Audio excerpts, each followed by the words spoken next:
नमस्कार। Offbeat one में आपका स्वागत है। मैं संजय उपाध्याय बात अभी करूंगा दानापुर की सीट को लेकर। दानापुर की सीट तेजस्वी प्रसाद यादव के लिए हेडेक बन गई और कोई छोटा मोटा हेडेक नहीं, कोई बहुत बड़ा सिरदर्द लेकर आ गया है। खास करके रितलाल यादव, बाहुबली रितलाल यादव, विधायक रितलाल यादव जब सेंट्रल जेल भागलपुर, मामले तो उन पर कई दर्ज हैं, ये कहने की कोई ज़रूरत नहीं। लेकिन इस सीट पर कई लोगों ने अपनी दावेदारी ठोक दी है और पेश कर दी है। इस विधानसभा को पहली बार हरितलाल प्रसाद यादव ने प्रतिनिधित्व किया था। इसके पहले वे एमएलसी थे, विधान परिषद से जीते हुए कैंडिडेट थे। अब दावेदारी उभर कर आ रही है दीनानाथ यादव की। दीनानाथ यादव कभी पालीगंज से विधायक रह चुके हैं। इसी जिले के अंतिम छोर पर है वो, मेरा मतलब पश्चिम का जो इलाका है पटना जिले, वो कभी राजद से विधायक भी रह चुके हैं और वो नक्सल अफेक्टेड इलाका कभी माना जाता था, अब सब कुछ वहाँ समा। इसके पहले दीनानाथ यादव ने पालीगंज से भी कोशिश की थी, लेकिन उस पर वो कामयाब नहीं रहे। हालांकि एक बार वो, एक या दो बार वो वहाँ से विधायक जरूर रहे हैं। कभी वो पप्पू यादव के साथ थे, बाद के दिनों में वो राजद में शामिल हो लिए थे। मैं बताऊं, या आपको पता होगा कि जब राजद की सर्वे टीम ने काम करना शुरू किया, तब दानापुर में रितलाल प्रसाद यादव, बाहुबली रितलाल प्रसाद यादव, जो टी सेल, जो खतरनाक सेल होता है भागलपुर सेंट्रल जेल, जब उनको वहाँ कैद कर दिया गया और बाद के दिनों में जब टीम ने वहाँ काम करना शुरू किया दानापुर में, तो स्थितियाँ बड़ी प्रतिकूल देखी राजद प्रत्याशी के खिलाफ, राजद प्रतिनिधि के खिलाफ, मेरा मतलब रितलाल यादव के खिलाफ। यह सुनते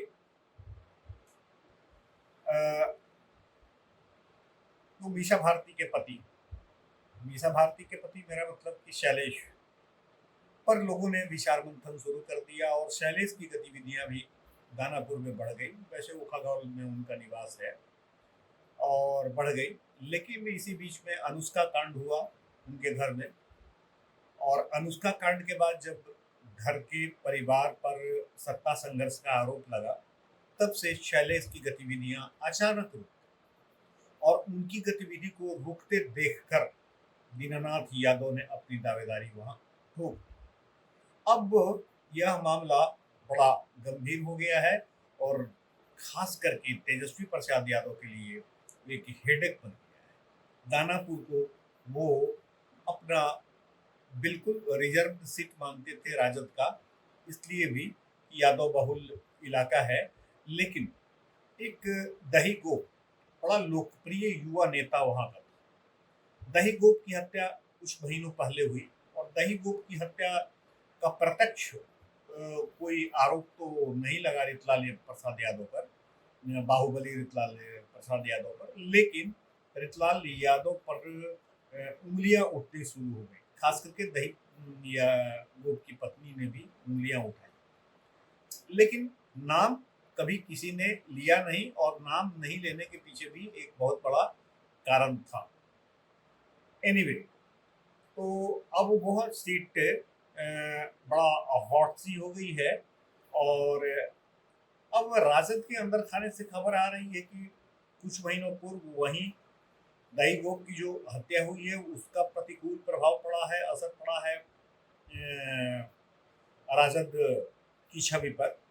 हालांकि कहीं से इसमें उनका नाम उभर कर आया नहीं है, और क्या बोलते, एफआईआर में भी उनका नाम नहीं है, लेकिन ये कीचड़ उन पर उछाले जाने लगे हैं। और यादव और खास करके वैश्य, वैसे तो पहले भी वोट नहीं देते थे राजद को, लेकिन एक समरस समाज की स्थापना, एक सोशल हार्मोनी की ओर बढ़ रहे थे दही को।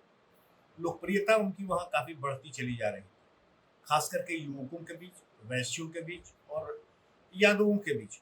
शांति प्रिय और प्रगतिशील वहाँ यादव भी हैं, उनके बीच उनकी बढ़ती चली जा रही थी। इसी बीच उनकी हत्या हुई और हत्या होने के बाद स्थितियां काफी बदल गई हैं।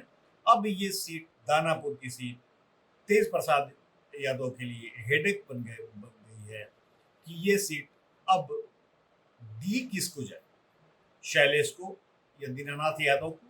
संभव है कि कुछ दिनों बाद कुछ और यादव भी या कोई और गोप भी वहां से अपनी दावेदारी ठोक। हालांकि रितलाल यादव के बारे में ये कहा जाता है कि वे राजद के और खास करके तेजस्वी प्रसाद यादव के फिनांसर।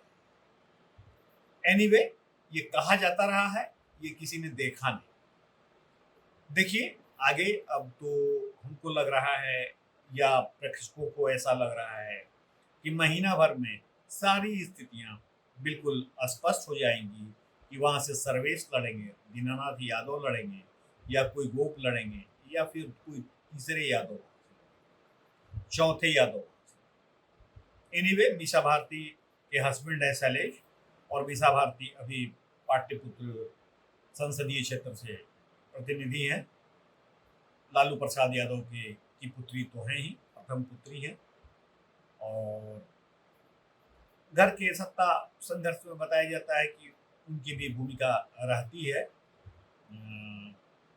खैर, बातें बहुत कुछ है, लेकिन दानापुर सीट को लेकर मैं बात कर रहा हूँ, वह एक हेडेक जरूर बन गई है तेजस्वी प्रसाद यादव के लिए। और इसी के साथ मैं आपसे इजाजत चाहता हूँ। मैं पुनः मिलूंगा आपसे कुछ इसी तरह की खबरों के साथ। तब तक के लिए मुझे आप इजाजत दें। धन्यवाद। संजय उपाध्याय, ऑफ